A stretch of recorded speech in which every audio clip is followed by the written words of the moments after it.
Depuis des siècles, la figure de la sorcière fascine, inquiète et intrigue. Mais dans cette vidéo, nous n'allons pas parler de potions, de balais ou de magie au sens folklorique. Ici, le mot sorcière représente un certain type de personne. Quelqu'un qui manipule dans l'ombre, qui avance masqué, qui utilise l'influence, la ruse ou l'énergie émotionnelle pour contrôler son entourage. Ce terme désigne ces individus qui prospèrent tant que personne ne voit réellement leurs intentions, mais qui réagissent de manière disproportionnée dès qu'ils sentent que leur façade est en train de tomber. Car le véritable pouvoir de ces personnes ne réside pas dans la magie, mais dans le secret. Et c'est justement ce secret que tu as brisé. Quand tu exposes une personne manipulatrice, une sorcière symbolique, tu perturbes son équilibre. Tu mets en lumière ce qu'elle préfère cacher, ses stratégies, ses mensonges, ses jeux psychologiques. Et pour ce type d'individu, être démasqué est une attaque directe contre leur identité et leur source de pouvoir. Ils ne cherchent pas seulement à préserver leur image, ils cherchent à reprendre le contrôle, coûte que coûte. C'est là que tout commence. Une fois exposées, ces personnes déploient une série de réactions presque prévisibles, comme si elles suivaient un script interne. Certaines deviennent agressives, d'autres se victimisent, d'autres encore tissent une toile autour de toi pour t'isoler. Leurs comportements peuvent te sembler irrationnels, mais ils sont en réalité très stratégiques. Leur objectif est simple, t'affaiblir ou discréditer ton geste, afin de restaurer l'emprise qu'elles avaient auparavant. Dans cette vidéo, nous allons explorer les 7 comportements les plus fréquents que ces sorcières manifestent lorsqu'elles sentent que tu as percé leur masque. Comprendre ces réactions, c'est comprendre non seulement leurs mécanismes, mais aussi comment t'en protéger. Prépare-toi. Une fois que tu sais reconnaître ces signes, tu ne vois plus jamais les choses de la même manière. Avant d'entrer dans les comportements précis, il est essentiel de comprendre ce que signifie réellement exposer une sorcière. Il ne s'agit pas simplement de révéler un mensonge ou de pointer du doigt une contradiction. C'est un acte bien plus profond. C'est reconnaître un jeu psychologique, briser une illusion et retirer à quelqu'un l'espace secret dans lequel il se sentait tout-puissant. Pour ces personnes, le masque n'est pas un accessoire, c'est une armure, et quand tu le fissures, leur réaction n'est jamais neutre. Exposer ce type d'individu, c'est dévoiler la mécanique derrière ces manipulations. C'est voir ce qu'ils préfèrent cacher, ses intentions réelles, ses stratégies de contrôle, ses contradictions internes. Certaines personnes vivent de cette brume mentale qu'elles créent autour d'elles. Elles avancent dans l'ambiguïté, dans le non-dit, dans la confusion. Et tant que leur environnement reste flou, elles restent en position de force. Mais dès qu'une personne, toi, met de la clarté là où elles installaient l'ombre, elles perdent leur terrain. C'est pourquoi leur réaction est presque toujours disproportionnée. Elles peuvent se sentir humiliées, menacées ou déstabilisées, même si tu n'as simplement fait que dire la vérité. Pour elles, la vérité est dangereuse, car elle coupe les fils invisibles qu'elles utilisent pour manipuler. Alors, quand tu exposes une sorcière, tu déclenches une série de mécanismes quasi automatiques. Pas parce que tu l'as blessée émotionnellement, mais parce que tu as mis en péril son système de contrôle. C'est à partir de ce moment que commence leur véritable danse psychologique. Dans la section suivante, nous allons entrer au cœur du sujet. Les premières réactions, souvent surprenantes mais presque systématiques, que ces individus manifestent lorsqu'ils comprennent qu'ils ne peuvent plus se cacher. Point 1. Elle joue la victime immédiatement. Lorsque tu exposes une sorcière, la toute première réaction, presque instinctive, est de se transformer en victime. C'est une stratégie classique, éprouvée, extrêmement efficace pour détourner l'attention du vrai problème, son comportement. Plutôt que de répondre aux faits, plutôt que d'assumer, Elle va reformuler toute la situation pour se placer au centre d'un drame qu'elle prétend subir. Ce renversement est si rapide que tu peux même avoir l'impression d'être passé du rôle d'observateur à celui d'agresseur, sans avoir compris comment. Une personne manipulatrice sait que la compassion est une ressource puissante. Alors elle va s'en servir pour créer un choc émotionnel autour d'elle. Elle dira qu'elle ne comprend pas pourquoi tu l'attaques, qu'elle se sent trahie, blessée, incomprise. Elle fera appel à ton empathie ou à celle des autres pour déplacer la conversation du terrain des faits vers celui de l'émotion. Et à partir de là, elle contrôle le récit. Car plus les gens ressentent de la pitié pour elle, moins ils se préoccupent de ce qu'elle a réellement fait. Ce jeu de rôle n'est pas innocent. C'est une tactique de survie narcissique. Dans son monde, être coupable est impossible. Donc, si quelqu'un la confronte, ce quelqu'un doit automatiquement devenir le vrai responsable de la situation. La sorcière symbolique peut alors présenter ton geste comme une attaque injuste, une humiliation gratuite, une jalousie, ou même une forme de persécution. Elle construit un récit où elle souffre, où elle tombe de haut, où elle est déçue ou choquée. Mais en réalité, elle n'est choquée que d'avoir perdu le contrôle. Certaines vont même pousser la mise en scène plus loin. Pleurs soudains, messages déchirants, silence dramatique, long monologue où elle parle de valeurs, de loyauté, de fidélité. Tout cela pour détourner l'attention. Elle veut créer une atmosphère émotionnelle si lourde qu'on oublie ce qui l'a provoquée. La vérité devient secondaire, noyée dans son spectacle de vulnérabilité. Cette posture de victime a deux objectifs. Le premier, c'est de te culpabiliser. Elle espère que tu te sentiras tellement mal d'avoir blessé quelqu'un que tu abandonneras ton accusation, ou que tu t'excuseras même alors que tu avais raison. Le second, c'est de retourner le public contre toi.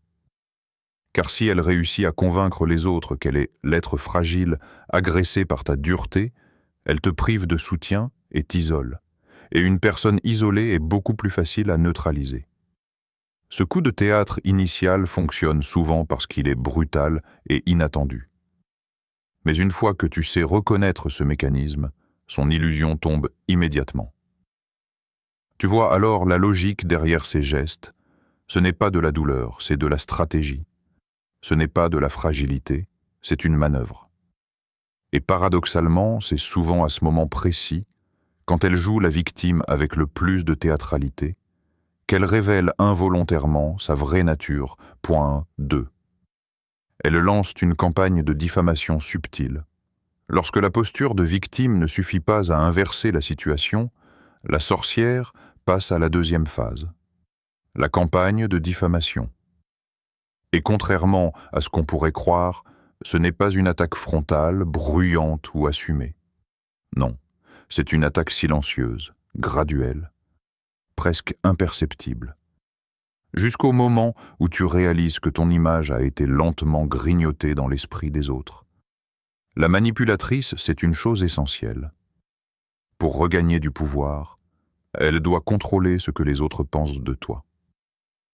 Elle devient alors stratège sociale. Elle ne va pas dire « c'est un menteur » ou « c'est quelqu'un de toxique ». Elle préfère les phrases vagues, les insinuations, les soupirs, les petits sous-entendus qui sèment le doute sans jamais l'accuser ouvertement. Elle dira par exemple « Je ne veux pas entrer dans les détails, mais il m'a vraiment blessé. Tu sais, je ne pensais pas qu'il était comme ça. J'ai essayé de faire de mon mieux, mais certaines personnes ne veulent pas la paix. » Et c'est précisément cette subtilité qui rend la campagne dangereuse. Elle n'attaque pas ton caractère frontalement. Elle le fragilise doucement. Elle te peint comme instable, agressif, ingrat ou déloyal, mais toujours de manière à passer elle-même pour l'âme raisonnable, sage, blessée, celle qui parle à contre-cœur. Les personnes manipulatrices maîtrisent l'art de la triangulation. Elles se confient à quelqu'un, qui se confiera ensuite à un autre. Et ainsi de suite, elles construisent une toile où leur version des faits devient progressivement la version la plus populaire, simplement parce qu'elle circule davantage, et pendant que tu restes silencieux ou surpris, leur histoire, elle, voyage, s'étend, s'adapte, se renforce. Le plus dangereux, c'est qu'elles font cela en jouant la modestie. Je ne veux pas en parler, mais voilà ce qui s'est passé. Elles se donnent l'air de vouloir protéger ton image, alors qu'elles la sabotent morceau par morceau. Cette hypocrisie leur permet d'attirer plus facilement la sympathie.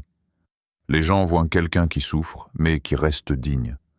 Et toi, tu te retrouves, sans le vouloir, dans le rôle de l'antagoniste silencieux.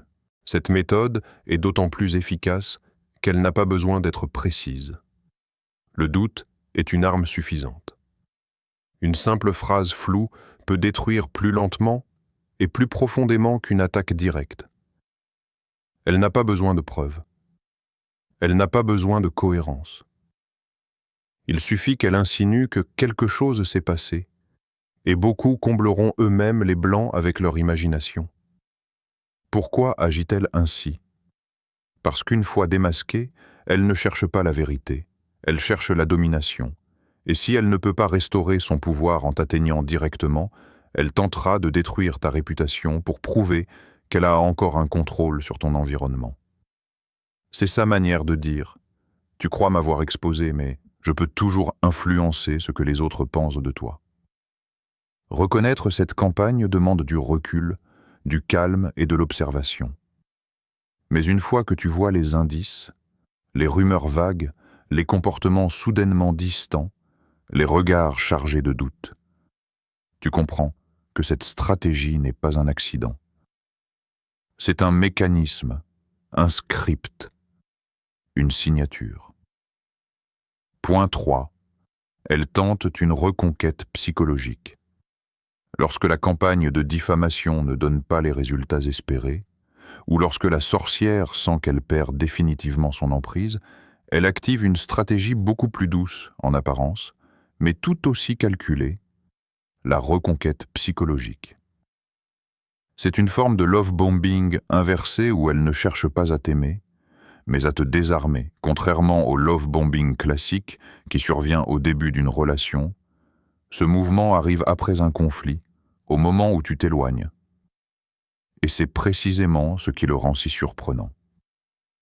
C'est à ce moment que la manipulatrice réapparaît soudainement sous son meilleur jour. Elle devient chaleureuse, attentive, généreuse, compréhensive comme jamais. Elle te donne l'impression qu'elle veut arranger les choses, qu'elle reconnaît tes émotions, qu'elle fait un effort sincère pour améliorer la situation. Elle peut t'envoyer des messages conciliants, elle peut te dire qu'elle tient à toi, qu'elle veut la paix, qu'elle ne veut plus de tension. Son discours devient doux, presque affectueux. Elle va même montrer une forme de vulnérabilité contrôlée, juste assez pour te toucher, mais pas assez pour perdre la face. Ce retournement n'est pas un hasard.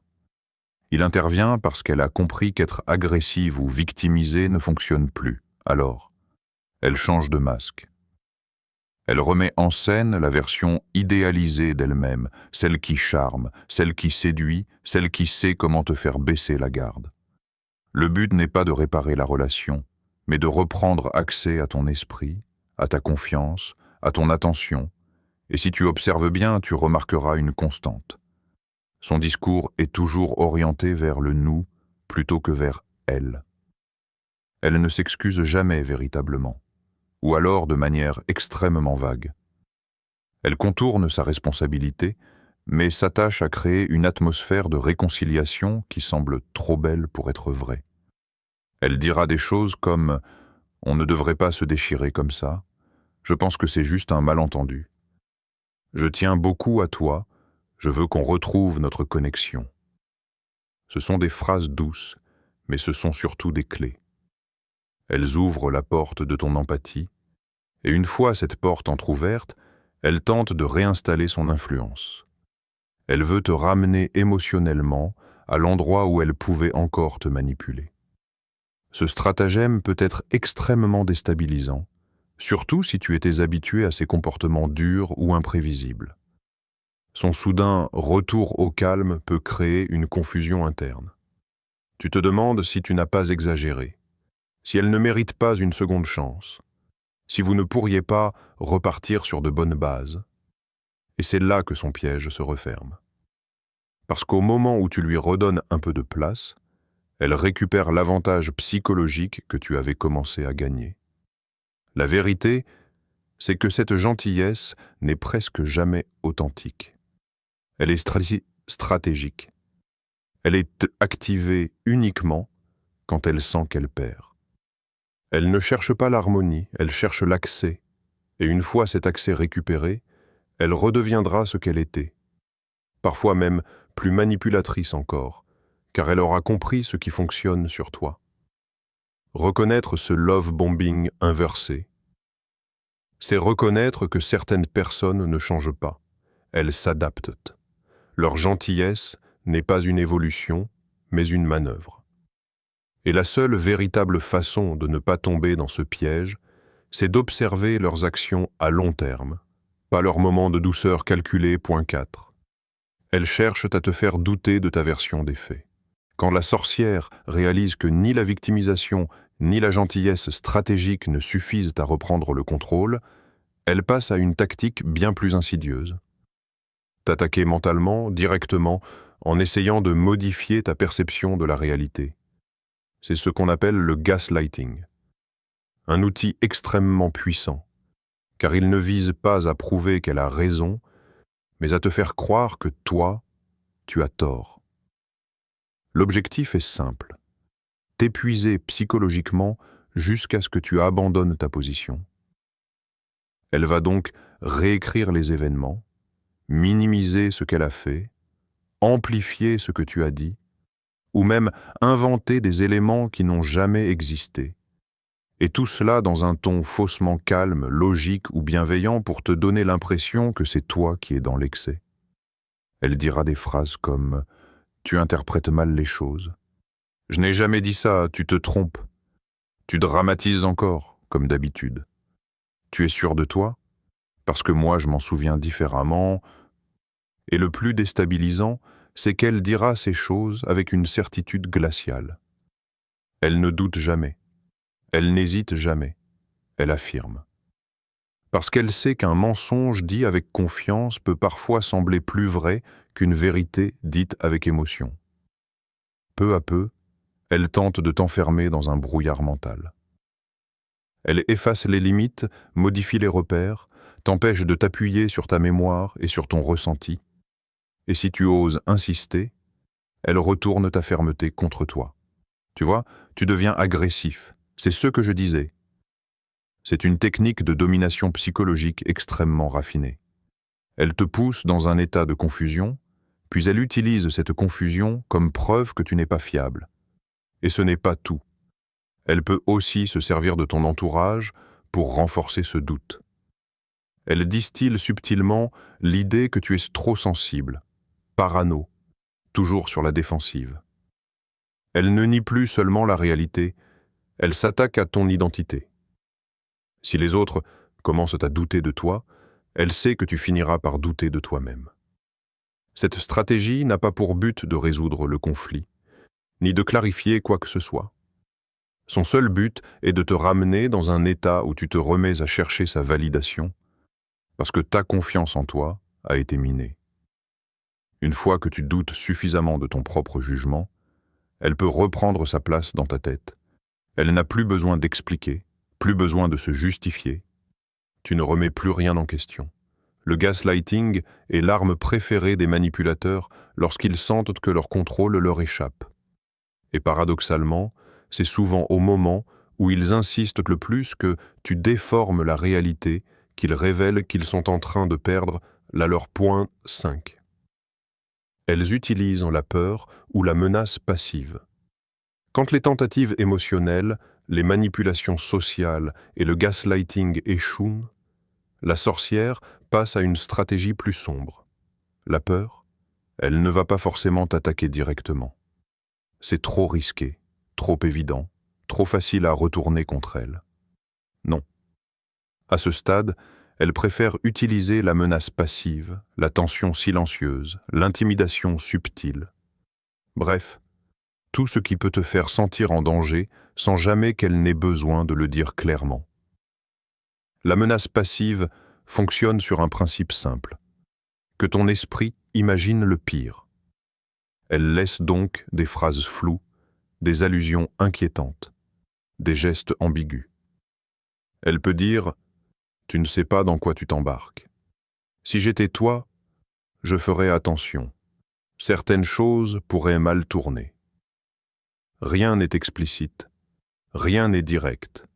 Tout est laissé en suspens, comme une ombre qui plane. Et c'est cette ambiguïté qui crée l'angoisse, parce que tu ne peux ni répondre, ni accuser, ni clarifier.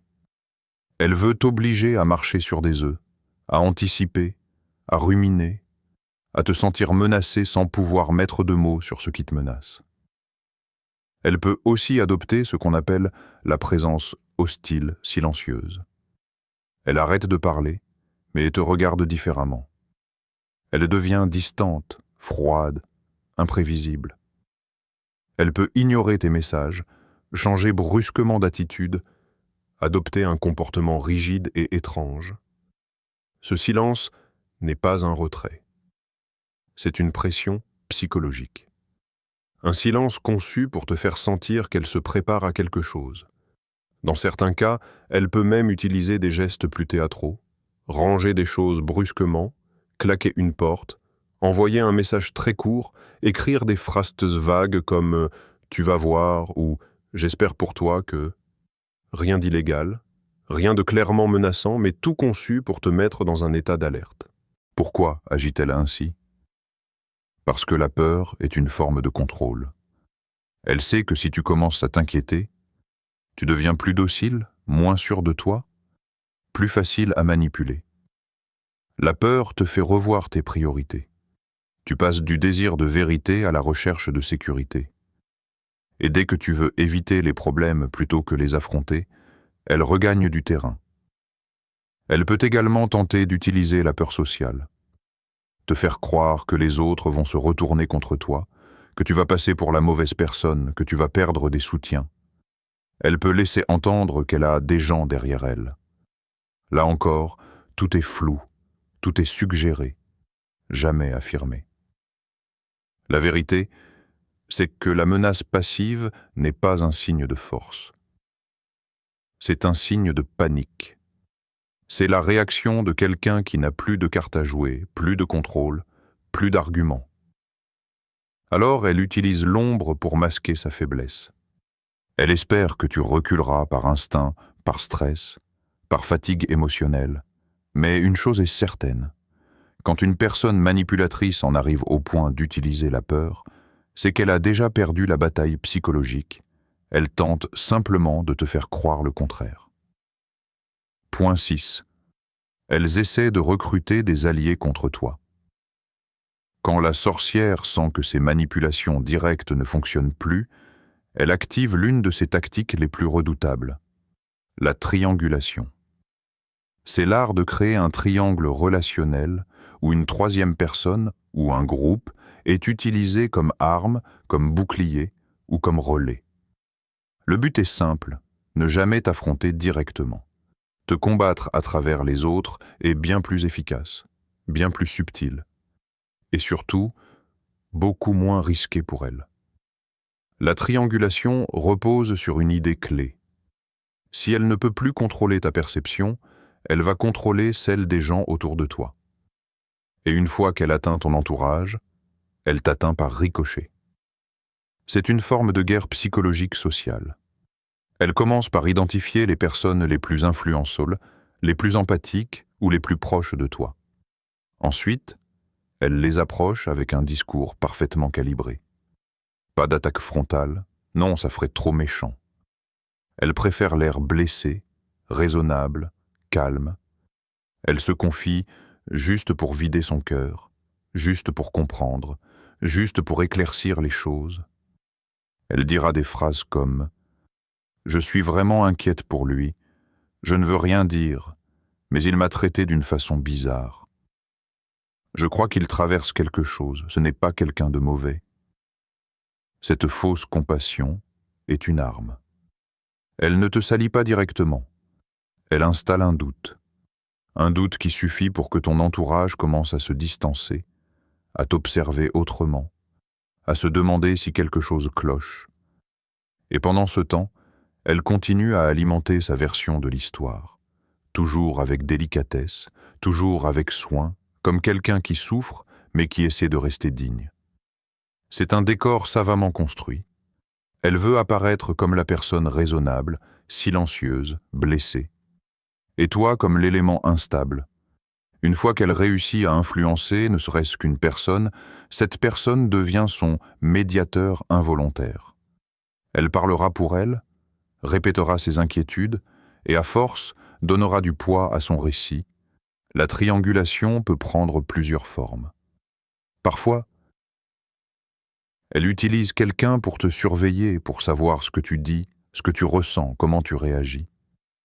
Parfois, elle utilise quelqu'un pour te culpabiliser, te remettre en question, te pousser à revenir vers elle. Parfois encore, elle utilise quelqu'un pour te mettre la pression, te demander d'arrêter le conflit, de faire un effort. Dans tous les cas, le schéma est le même. Elle recrute des alliés pour continuer la manipulation sans avoir à se salir les mains.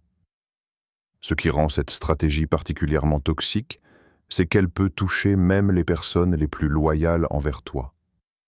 Car une bonne manipulatrice sait exactement quoi dire pour paraître sincère. Elle peut se mettre à pleurer au bon moment, mettre en avant des valeurs morales ou se décrire comme quelqu'un qui cherche juste la paix.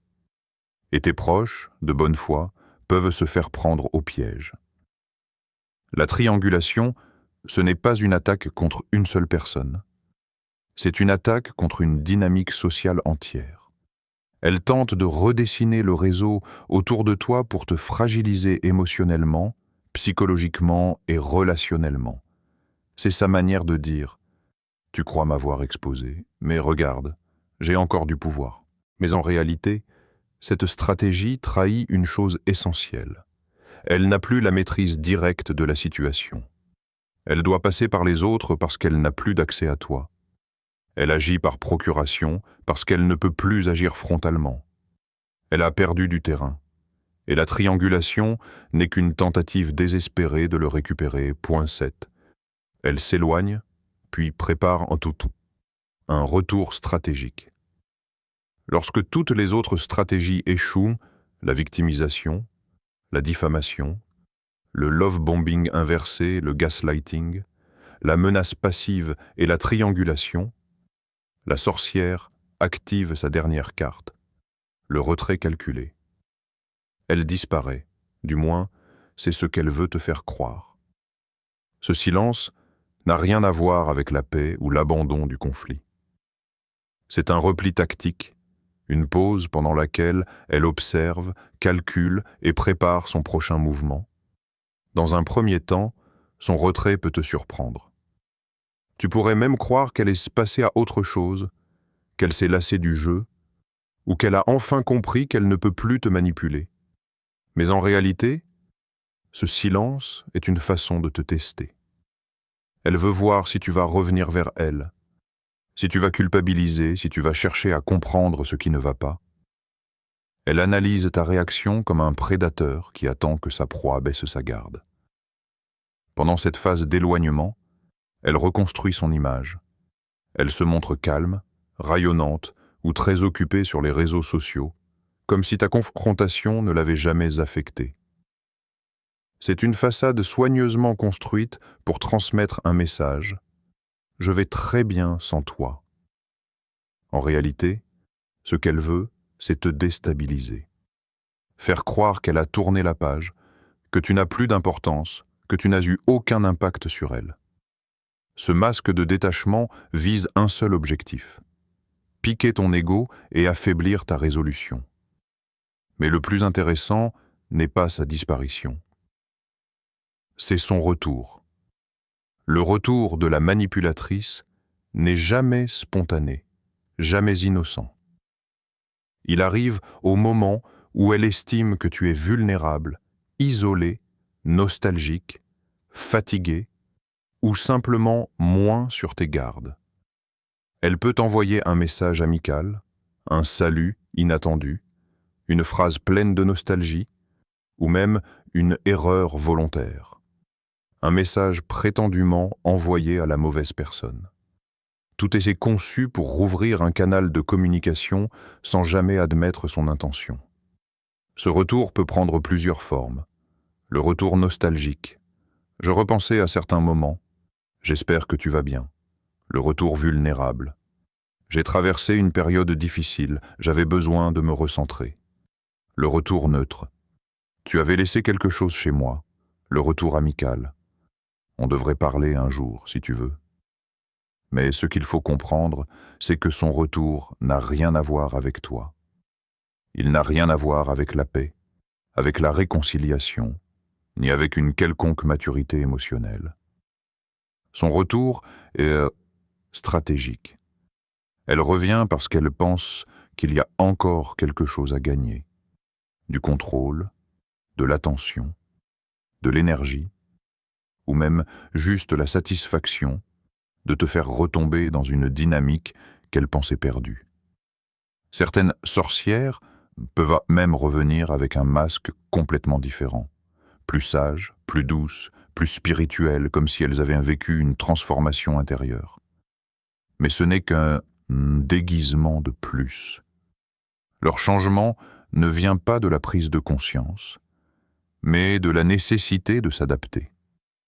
La vérité, c'est ce que ce cycle éloignement-retour est typique des manipulateurs. Ils disparaissent pour t'affaiblir émotionnellement, te faire douter, observer ton comportement, reconstruire leur stratégie. Et ils reviennent pour reprendre l'emprise, te tester, relancer la dynamique toxique, obtenir quelque chose qu'ils ont perdu. Reconnaître ce cycle est essentiel. Une fois que tu sais qu'un retour stratégique n'est pas une preuve d'évolution, mais une tentative de récupération de pouvoir, tu peux enfin briser définitivement le cercle. À la fin, ce qu'il faut comprendre, c'est que lorsque tu exposes une sorcière, quelqu'un qui manipule, contrôle, ment ou utilise l'énergie des autres pour servir ses propres intérêts, tu brises l'un de ses outils les plus précieux, l'illusion, et sans illusion, elle perd son pouvoir. C'est pour cette raison que ces réactions sont si intenses, si disproportionnées, si calculées. Elle se débat pour garder une façade qui désormais ne fonctionne plus sur toi. Toutes les stratégies que nous avons vues, la victimisation, la diffamation, le gaslighting, la menace passive, la triangulation, le silence stratégique et le retour calculé, ont un point commun. Elles ne sont pas spontanées. Elles sont construites, réfléchies, presque mécaniques. Ce sont des mécanismes de défense d'individus qui ne savent pas gérer la vérité, la responsabilité ou la perte de contrôle. Mais voici le point essentiel. Expose un manipulateur et tu exposes sa fragilité. Expose un menteur et tu exposes son vide. Expose une sorcière et tu dévoiles la magie qu'elle voulait te faire croire réelle. La seule raison pour laquelle ces personnes réagissent aussi violemment, c'est parce qu'elles savent qu'elles ont perdu leur influence sur toi. Et c'est la plus grande victoire que tu puisses obtenir. Reprendre ton énergie, ta clarté, ta force. Leur chaos n'est pas un signe de leur puissance, mais la preuve qu'elles n'en avaient jamais réellement. Ce que tu vois, ce n'est pas la colère d'une entité puissante. C'est la panique de quelqu'un qui réalise que tu as enfin ouvert les yeux. En comprenant ces mécanismes, tu te libères de leur cycle, tu récupères ton espace, ton intuition et ton pouvoir personnel. Et surtout, tu apprends à reconnaître ces comportements chez n'importe qui, avant même qu'ils ne deviennent destructeurs. Rappelle-toi, la vérité libère, mais elle dérange d'abord ceux qui vivaient grâce aux mensonges.